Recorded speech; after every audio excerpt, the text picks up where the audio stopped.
The zombie genre taps into some of our deepest and darkest fears. To see our loved ones eaten alive or have them become mindless cannibal drones is the stuff of our worst nightmares. Nobody has dramatized this better than the writer Robert Kirkman, whose Walking Dead comic book series has become one of the most successful and acclaimed comics of all time. In 2010, The Walking Dead was adapted for television by AMC. Now, you can play The Walking Dead as an episodic point-and-click adventure role-playing video game. Today, I will be talking to the head designers Jake Rodkin and Sean Vanneman from Telltale Games. Let's learn about what inspired Lee and Clementine, our lead characters of this awesome video game. I'm Marisha Ray, and this is Looks That Kill. Hello guys, how are you? Good. Hey, how's it going? Tell us a little bit about the origin of this game. Yeah, I mean, so obviously The Walking Dead is a comic book written by Robert Kirkman. Sure. It was a story about people, and it was like very, very serious and obviously ultra dramatic, and we thought that was a challenge because Jake and I never made anything like that before.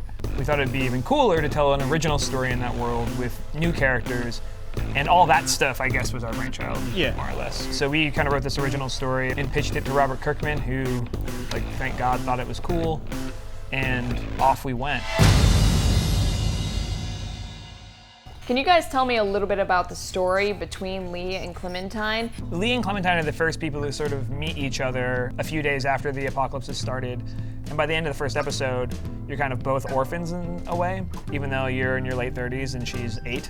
That was an interesting age for us. You know, we wanted to kind of tie the game a little bit to the Rick-Carl relationship from the comic. He is a little, like, he's a 10-year-old son, I think. Look, I don't know what happened, but I'll look after you until then.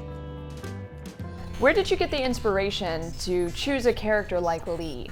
It kind of went around and around with Lee. What Lee actually started with is not Rick. Yeah, that's true. He's definitely a polar opposite. You have someone who is a very experienced cop, and then you guys went with the criminal. Yeah, you know, but like, it would have been really easy just to make him like a pretty stereotypical criminal.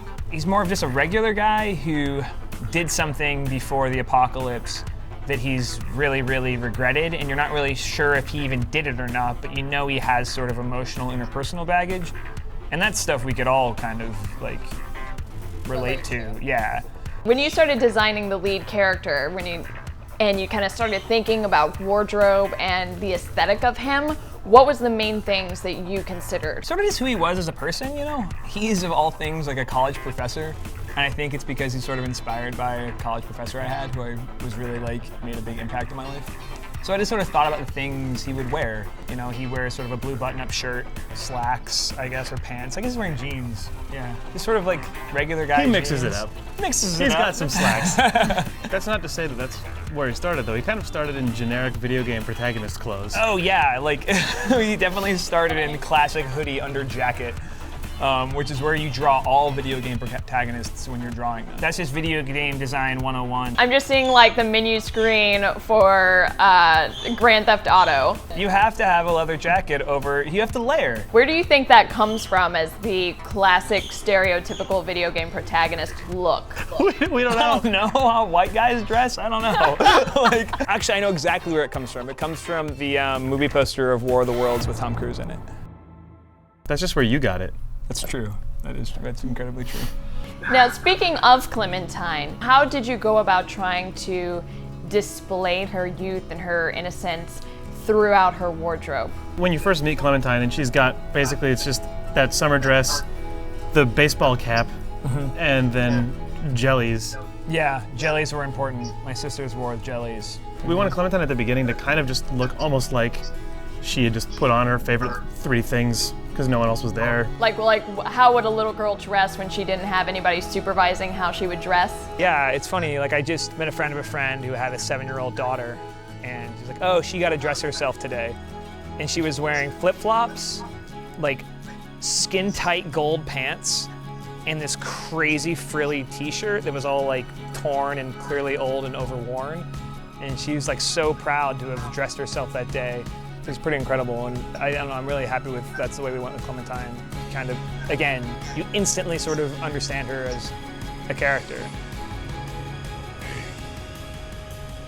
You saved me.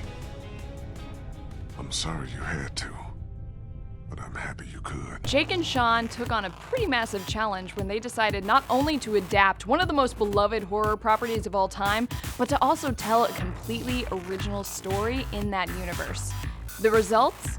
The Walking Dead has been awarded Game of the Year by Spike TV and is regarded as one of the major video game highlights of 2012. If you're looking for a riveting horror game experience, be sure to check out The Walking Dead. Thank you guys so much for watching, and we have more episodes on the way, so definitely be sure to subscribe, and we'll see you next time.